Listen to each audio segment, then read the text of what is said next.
Bakit dito sa Pilipinas kapag may konti kang na-achieve, parang obligado ka nang magpautang at tumulong?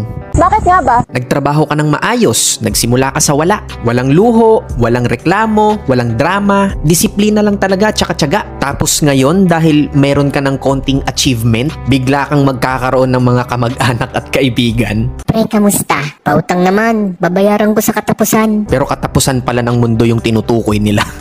Ang masaklap, may utang pa silang hindi pa nababayaran, mangungutang ulit ng panibago. Kapag tumanggi ka, napakasama mo ng tao na para bang wala kang nagawang tama sa kanila. Nagbago ka na, ang yabang mo na, di ka naman ganyan dati. Pero ang totoo, di ka naman nagbago. Natuto ka lang magkaroon ng boundaries. Natuto ka lang na respetuhin ang sarili mo. Hindi naman kasi utang lang ang sukatan ng malasakit at hindi ka selfish dahil marunong ka nang tumanggi. Kaya lang naman nila nasasabing nagbago ka na ay dahil hindi ka na convenient para sa kanila. Hindi ka na nila mauto, hindi ka na nila mapakinabangan, at hindi ka na nila maabuso. Tandaan mo to, hindi mo obligasyong magpautang at tumulong lalo na sa mga taong wala namang naiambag sa buhay mo.